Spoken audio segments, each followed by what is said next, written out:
Halo semua, kembali lagi bersama saya Madianto. Kali ini kita akan membahas tentang tips mengatur gaji yang pas-pasan. Apakah kamu termasuk orang yang langsung check out barang-barang yang ada di keranjang e-commerce atau pesan makanan online begitu terima gajian? Biasanya setelah itu langsung merasa kenapa dompet menipis padahal baru gajian, sedangkan tanggal gajian masih lama sekali.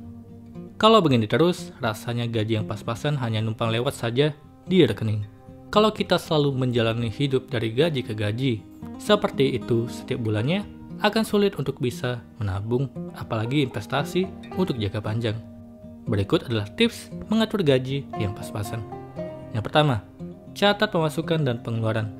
Catat setiap pemasukan yang kamu terima setiap bulannya, baik dari gaji tetap maupun dari penghasilan tambahan. Begitu pula dengan setiap pengeluaran yang kamu lakukan. Jangan malas untuk mencatat setiap detailnya. Ini penting untuk melihat pos mana yang merupakan pengeluaran terbesarmu. Konsumsi, transportasi, internet dan paket data, belanja pakaian, dan lainnya. Kamu bisa juga mencoba metode Kakeibo. Kedua, buat budgeting.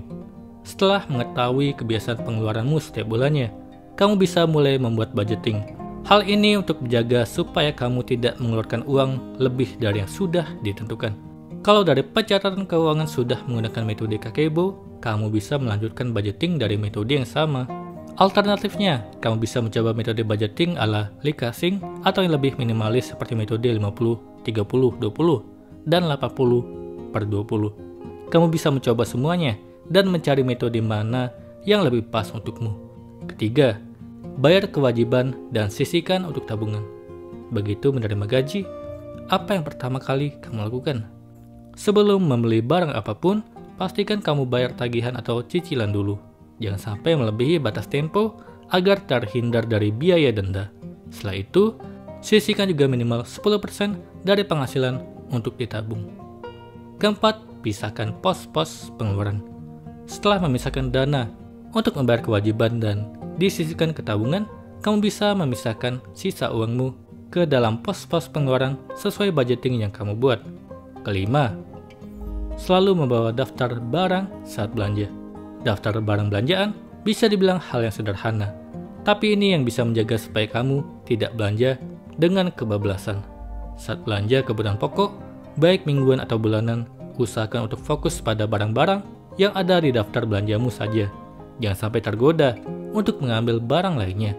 Kalau kamu menginginkan barang yang di luar daftar belanja, pastikan kembali itu barang yang kamu butuhkan dan masih masuk dalam budget belanjamu. Keenam, jeli terhadap promo.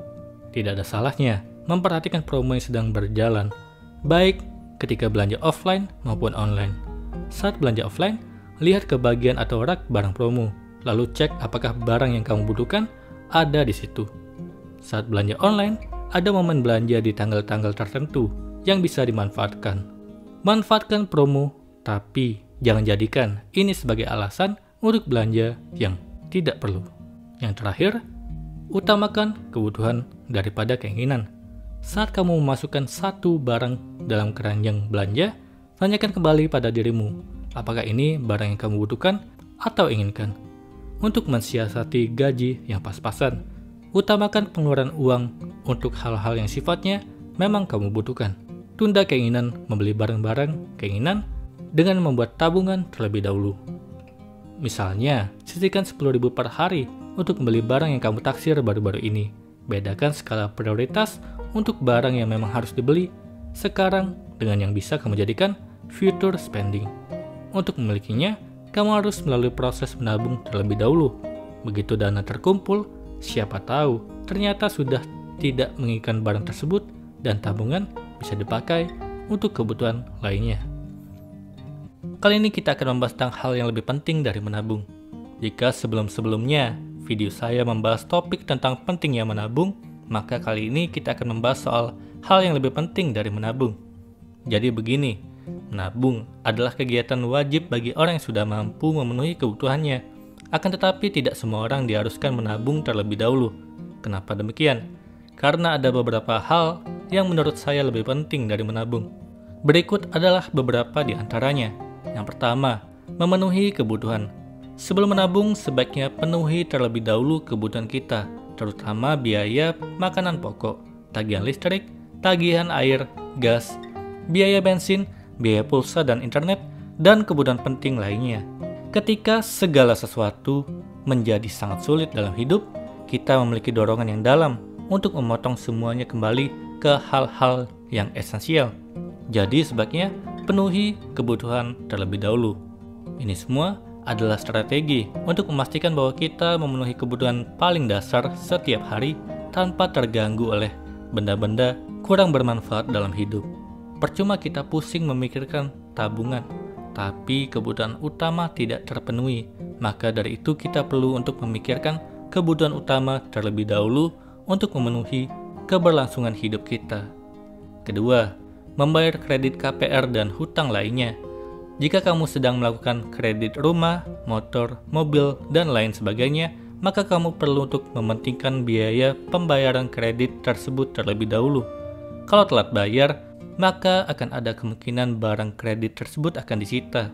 Maka dari itu, sebelum menabung pastikan sudah selesai membayar biaya-biaya ini. Ketiga, menjaga kesehatan. Sekali lagi ditekankan di video sebelumnya bahwa menjaga kesehatan merupakan hal yang paling penting.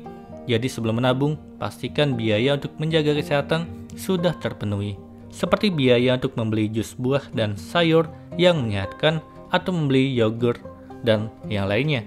Menjaga kesehatan tidak harus yang mahal, tetapi bisa menjaga kesehatan kita dengan cara yang murah seperti lari pagi tiap hari atau sekedar maraton atau jalan kaki.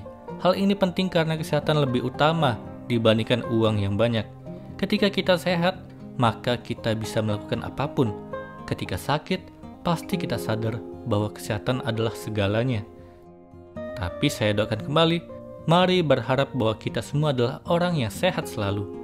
Keempat, beramal. Coba kamu lihat di sekelilingmu. Coba perhatikan, masih banyak orang yang membutuhkan bantuan kita. Kita perlu memberikan sedikit uang untuk didonasikan atau disedekahkan kepada yang membutuhkan. Maka perlu uluran tangan kita.